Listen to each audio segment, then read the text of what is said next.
जनताको संविधानप्रति पूर्ण वफादार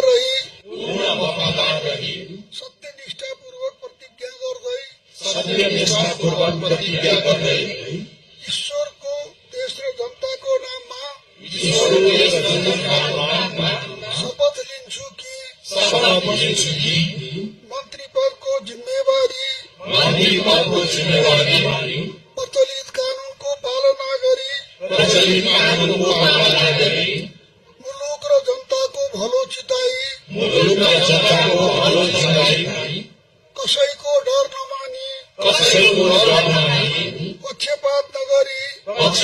नगरी पूर्वाग्रह वा खराब भावना नलिई ईमानदारीका साथ वहन गर्नेछु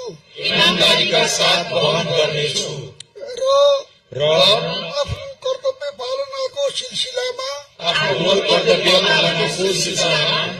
आफूलाई जानकारीमा आएको कुरा म पदमा बहाल रहँदा वा नरहँदा जुनसुकै अवस्थामा पनि प्रचलित कानूनको पालना गर्दा बाहेक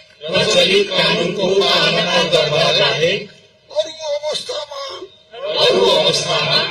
कुनै किसिमबाट पनि प्रकट वा संकेत गर्ने छैन।